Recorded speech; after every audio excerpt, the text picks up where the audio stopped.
Good morning, and it is February 20th, Thursday, February 20th, and we have a pretty busy day for you to start out our day today.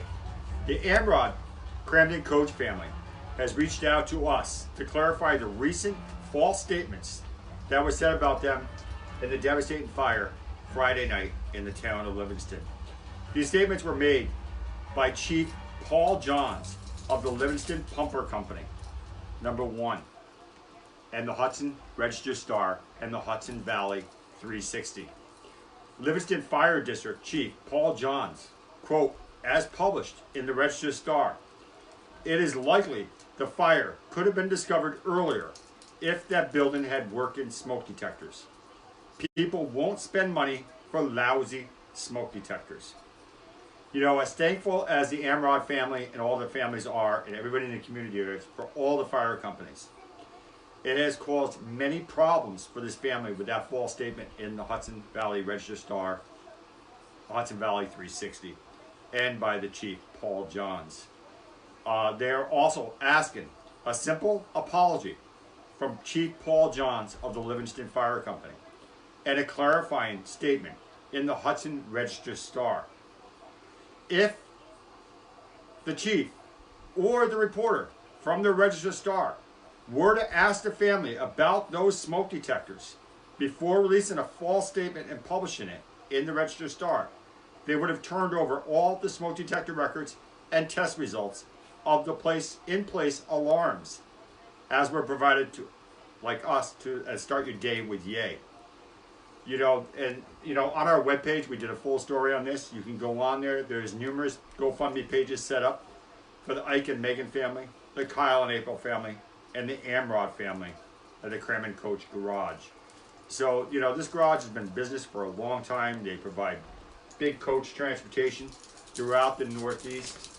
And if you look, these are the smoke detector records of the in-place alarms that were working the night of the fire, which has alerted the residents and got the residents out of the apartment complex before anything seriously happened.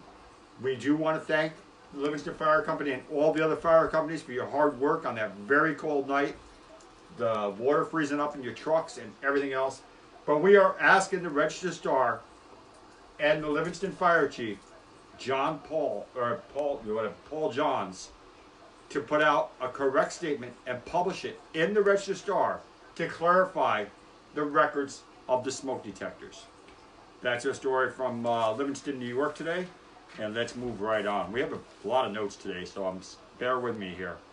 We're moving right into the German Shepherd. Everybody knows the German Shepherd that was shot dead in the town of Gallatin. Everybody needs to know this dog has a name. His name is Duke. And we need to find the killer and bring him to justice who shot this canine and shot this dog. Of course, we have Supervisor John Reilly. The Humane Society has upped the reward to $2,000.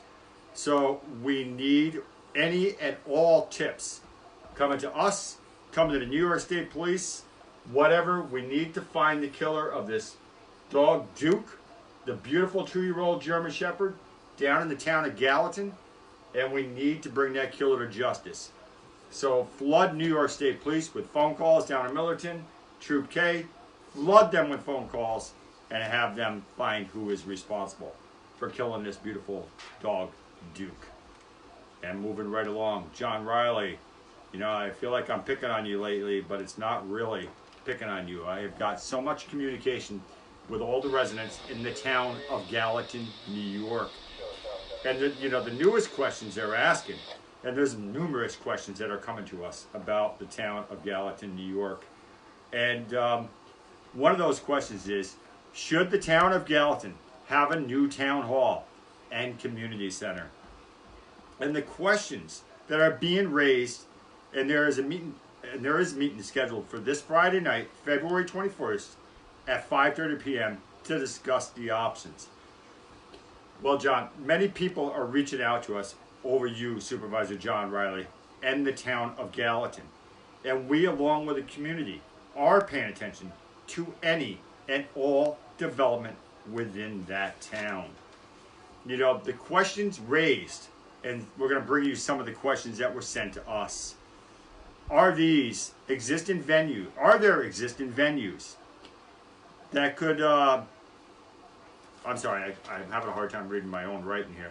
Are there existing venues that could serve the objective? Renovating the existing town hall and existing courthouse, taking over the existing community center opposite the Gallatin Community Church on Route 7. Number 2, what are the costs involved and who will pay? 3, is the objective to provide activities and who provides them on a consistent, substantive basis? 4, are there key members of the community who you think should be involved in the first round of the information gathering? Well, we are really paying attention, Mr. Reilly, and a lot of the residents, a lot of the old-time residents within the town of Gallatin are also paying attention. And, you know, people are asking lots of questions. And one of those statements made to us at Start Your Day with Yay is, maybe it will be a hostel, just like Jazz on the Beach. Lots of money and questions are being raised surrounding the development in Gallatin, New York, Mr. Reilly. So, you know, I don't want to be like I'm picking on you, Mr. Reilly. We have reached out to you. We did call Lisa DeLulu, your town clerk, to try to get you on the phone, and we tried getting into your voicemail. And per Lisa DeLulu, she said, John Reilly per se doesn't have voicemail. Okay, we reached out to you. You know, Mr. Reilly, you have my cell number. Again, I will give it to you. It's 518-965-6667. And you can reach out to us at any time to provide an interview, as we would love to have the opportunity for you to clarify the many accusations and the rumors surrounding the town of Gallatin, New York. And some of these rumors are making it all the way down to Arkansas. I mean, from Gallatin, New York to Arkansas, people are paying attention to Gallatin, New York. So I'm asking you, and I'm begging you, and I'm begging you for the residents of the town of Gallatin that are reaching out to us. Grant us an interview. Come on our show. Give us a phone call. We will make ourselves available to you 24/7. But ignoring us or the residents of the town of Gallatin is not the answer, Mr. Reilly. So reach out to us, 518-965-6667. We will make a very fair show. Let you speak up the accusations, let you defend yourself, let you, what's going on in the town of Gallatin, New York? What is going on surrounding you, Mr. Reilly, and the town of Gallatin, New York? Maybe you can enlighten us on some of the Duke the dog, the canine stories, and some of the development projects, and the Coach farms, and some of the accusations that have been coming in on the town of Gallatin, New York, for all the residents of the town of Gallatin. All right, so, you know, again, you know, I want to thank everybody, and again, I want to make sure that everybody realizes, we again want to thank everybody. We are here to help the community and get your stories out. The stories behind the stories. Your personal stories and how it affects you. Have you ever tried calling the Register Star or some of the other local papers? You can barely get anyone on the phone. Here at Start Your Day with Yay, you can reach out to us 24/7. Start Your Day with Yay belongs to you. And we are here to help. We want to hear your stories, your personal stories of what's going on in your community and how it affects you. We don't want to give you hand-fed stories from the supervisors or the police departments or the DA. We want to hear how these stories affect you and affect your daily life. So again, everybody knows how to reach me.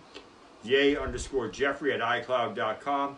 Start Your Day with Yay at Outlook.com. I have multiple phone numbers you can reach me at. One of them being 518-965-6667. You can text us. You can email the Columbia County Morning News at Start Your Day with Yay. There's many ways of getting a hold of us. But I want everybody to remember,